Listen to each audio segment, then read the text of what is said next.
The way I look at it is like this, bro. We cut hair. We're barbers.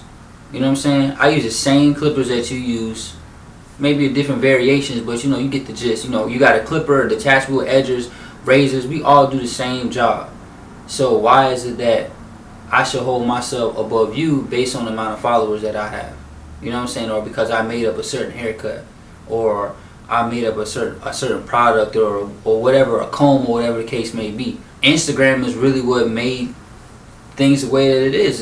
I feel like it gave irrelevant people relevancy in life, to where they didn't know their own self-worth. They needed the followers to pretty much give them security on who they are, instead of them trying to figure out who they really are by themselves. They use those likes, or the followers, or the comments, or the DM messages that's like, yeah, I'm the man. You know what I'm saying? When they probably already was that before, but they just didn't have enough faith or enough confidence in themselves to find it out for themselves. So I see the egos all the time, bro. Like, I see it all the time. It doesn't, honestly, it really don't even have to be like on at events. It could just be like the simple thing of like sending a dude a DM message. You know what I'm saying? Like, bro, I tell you, I got 50-something thousand followers. I see every DM message, and if I don't respond to them, I'll follow the person and I'll like back their hair. I'll like a bunch of their haircuts just to show them, like, look, I see you.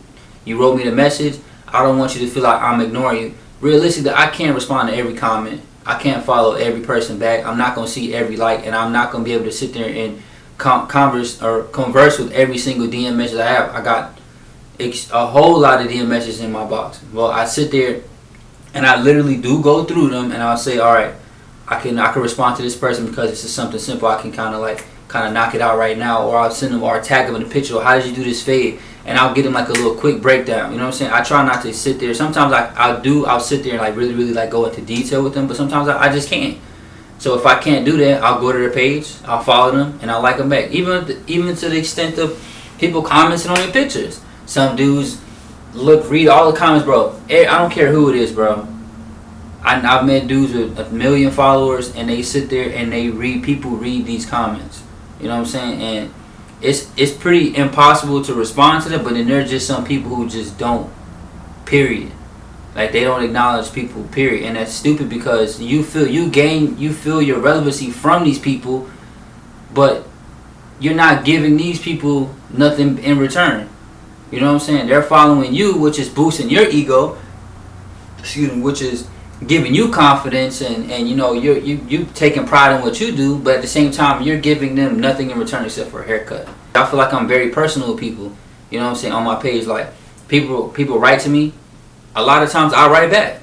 Sometimes I can't, but the majority of times I write back. People comment on pictures. I won't necessarily tag them individually because it's a lot of comments, but I'll put hey, appreciate you, thanks for or I'll go on that person. If I see it's a new person I've never seen before, I'll go on their page and I'll follow them back. I don't care how good I fade, bro. I don't care how good my designs look or how my retro cuts may look.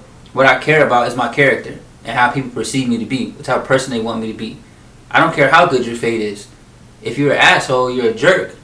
That's irrelevant. I don't care about your fades anymore because I don't want to deal with you on a personal level.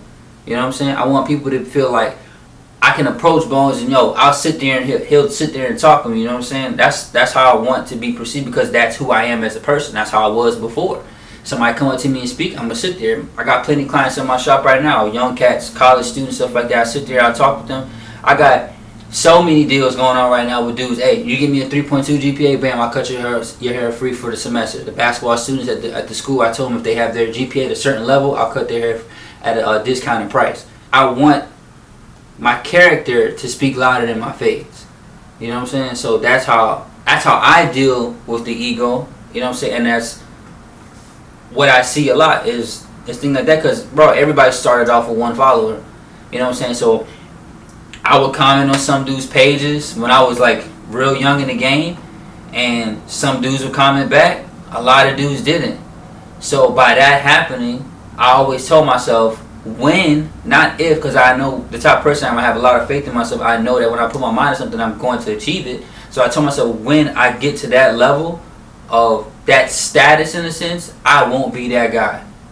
Because I remember how it felt when I reached out to so-and-so and never got anything back. But then it's crazy because now that I'm at that status or whatever, those dudes who I reached out to who ignore me, Now they want to do business with me.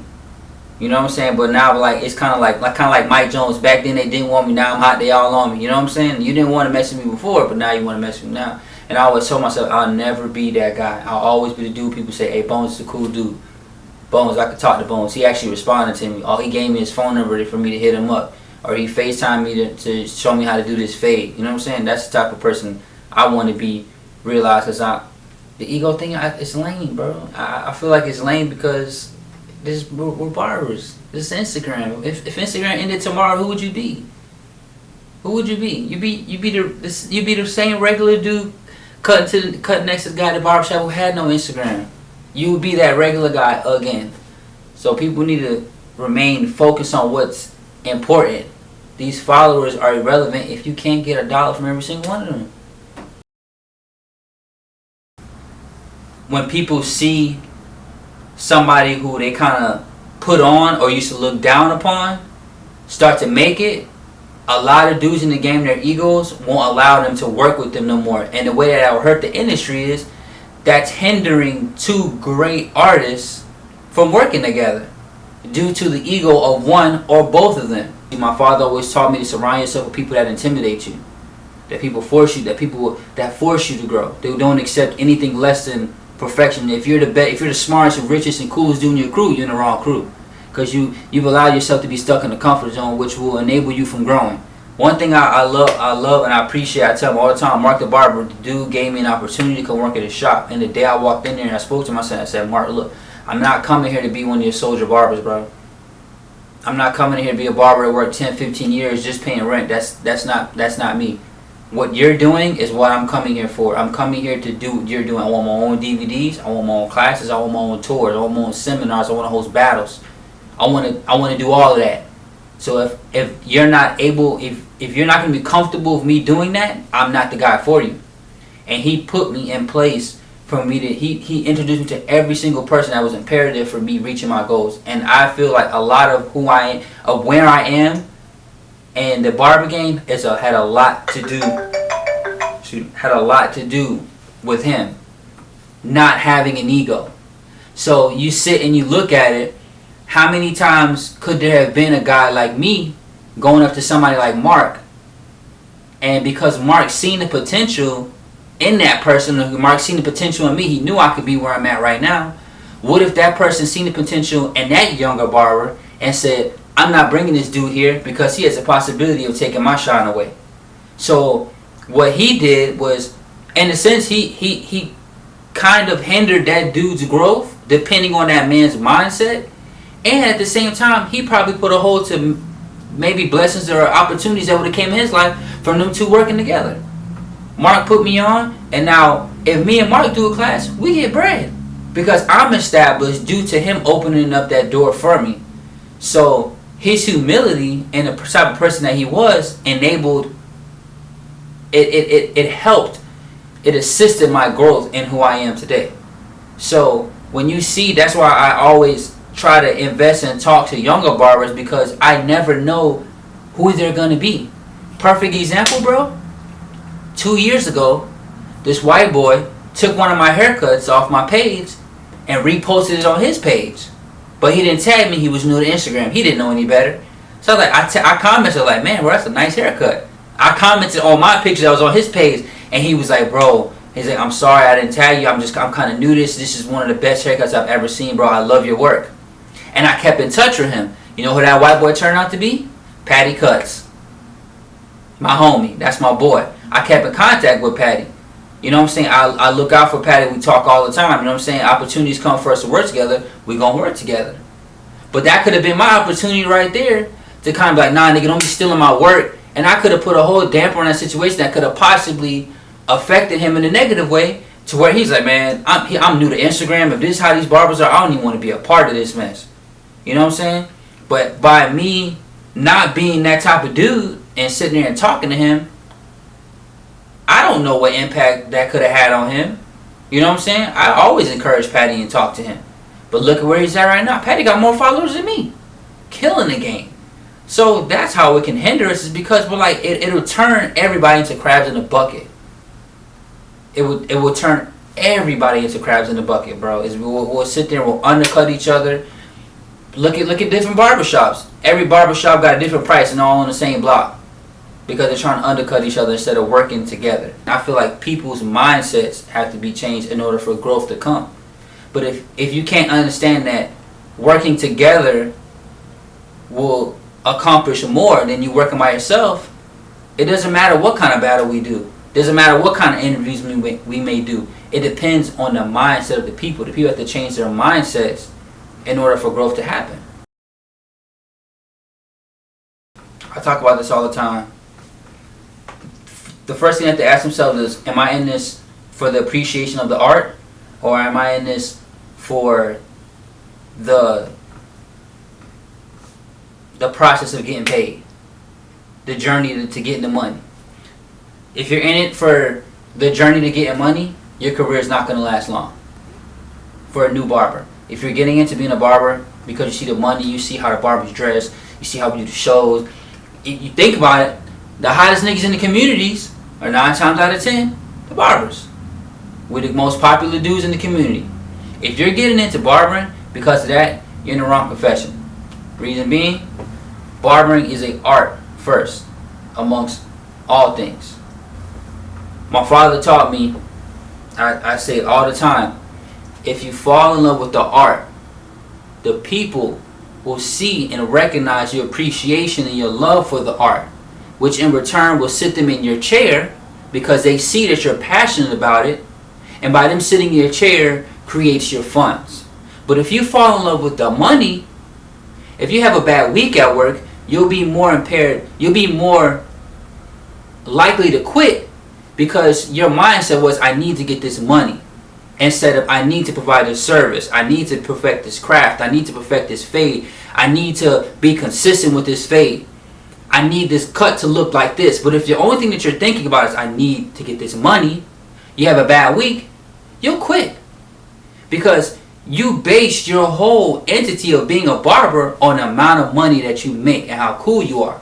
But if you fall in love with the art, it will bring the people, and by the people coming, them sitting in your chair, that will create the funds. 9 times out of 10, you look at an artist, the biggest problem an artist has when they paint a painting or a canvas is how much are they going to charge? Because you can't put a price on art. You can't. So they figure out how much your worth is by the amount of money that people offer them. Or what other people say, man, bro, you're good, you're passionate about this. You should be charging X amount of money. That's how they put a price on it. The money comes from the hard work. The money comes from the messed up fades, from cutting people with razors, from embarrassing yourself, from being late to work, from losing clients, to regaining your clients, to learning how to do that fade, to perfecting that fade, to perfecting that shear work. It's a process. The money comes with the process, bro. I tell people all the time, when I first started working in a barbershop, bro, my first week there, I cut 10 heads, and I was extremely happy, bro. I was so happy. So happy. I cut 10 heads.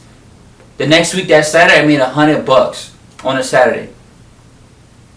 $100 on a Saturday. And the owner was so, he was so happy, he was so money hungry and happy that I was making this money because the shop was slow. He put me on rent the next week. I made $180. He charged me $140 for rent, so I walked out with making $40. I was crushed. I worked 7 days a week, open and close, and I come home with $40. I go home and talking to my dad, and that's when he told me, he's like, you went in for the money. You haven't fallen in love with the passion, with the art. It's a process, Corey. You don't just start off making hundreds of dollars. I said, first thing I thought about when I was a barber was the money that my dad would make. My dad would come home every single day from work, 5 o'clock in the morning. He would go, he'd get home 10:30, 11 o'clock at night, sometimes 12. All his pockets full of money. He got his backpack full of money. He got money in his socks. And my mom sitting at the kitchen table counting it. But I forgot that one time when we first moved to Florida, my dad was working at the barber shop. He worked the whole week and only made $20. I forgot hearing my dad crying in the room with my mom about us being broke. How we gonna feed the kids? We only made $20 that week. I forgot about that. That's a process. People have to understand that you want to get that money in this barber thing. It's a process. You have to accept that you're going to go through a lot of stuff to get what you want in life. It's a process. It's nothing that you just step into and make money. You're gonna suck at first, but if you can understand it, if I could just get it in my mind, if I could just fall in love with this art, with this passion, and understand that my walk to being great is going to be extremely hard. A lot of people are going to laugh at me because I want to be a barber. People laughed at me because I want to be a barber. People are going to talk about you. They're gonna say you suck at fading. If you can understand that I have to go through all of this just to get to this, it'll all be worth it. That's when the money comes into it. I've been cutting hair for 8 years, and now I'm starting to see the benefits of it, bro. Now I'm doing good. You know, people want. I'm humbled. I'm extremely humbled. I'm extremely grateful that God even saw it fit for me to be in the position that I'm in right now. People flying me out to the other side of the country just to hear me speak and to see how I cut hair. But it was all a process, bro. It was all a process. I've contemplated suicide from me feeling like I was a loser for being a barber. People laughing at me. You know what I'm saying? I'm going to work. I'm cutting. I'm not making no money. I feel like I'm embarrassing my parents because I'm a barber. You know what I'm saying? I'm driving an old beat up 1986 Cutlass Supreme. I got water all in my tank, water all in my trunk because my trunk has rust holes in it. I'm embarrassed. I went through a whole lot of stuff to get here, but I understood that this is what I want. If you can't understand that this is an art and you have to appreciate just in life in general. If you can't understand that you have to go through stuff to get it, you're never going to be no one. You're always going to start something, and as soon as things get hard, you're going to quit. One thing I talk about in my class is you look at a potter. When a potter takes a piece of clay, he molds it into what he wants it to be. When you figure out, when you sit down and you talk to yourself, what am I going to be with my life? Your goal is your piece of clay. You take that piece of clay and you mold it into your goal, into that passion, into that destiny that you want. And once you figured out what you want, once the potter figured out he has the exact shape of that cup, that vase, that plate, that spoon, that fork, whatever it is, what does he do with it? He takes it and he puts it in the furnace. He puts it in the fire. Why does he put it in the fire? Not to burn it, because when he puts it in the fire, it hardens it. It secures it. It secures it over for longevity, and it rids it of all of its imperfections. You can't get from A to Z without getting rid of those imperfections along the way. You have to understand that fire, you being in a struggle, forces you to grow. One thing I talk about all the time is staying true. Definitely staying true to yourself. Because I feel that, for one, being a barber, we're looked at as being artists, and the greater your individuality is, the more likely you're able to stand out.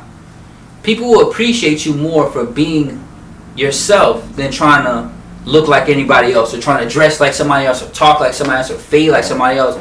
The greatness about our craft, the greatness about being a barber, is that we can be and look any type of way that we want.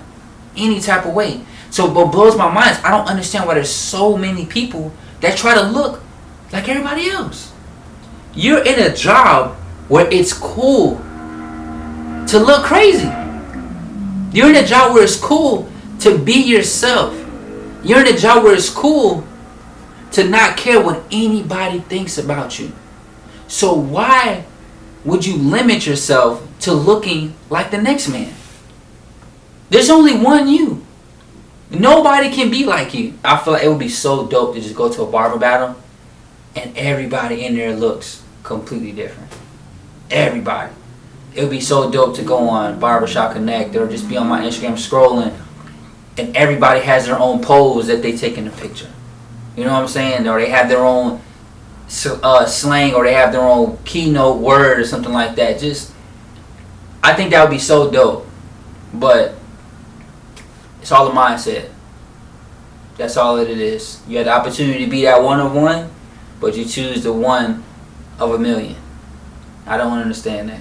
I never understood. My parents always taught me to be Corey. Be Corey and speak up when something's wrong. But most importantly, be yourself. You will get a whole lot further in life just being who you are and being true to yourself. So that's the message I just wanted to relay.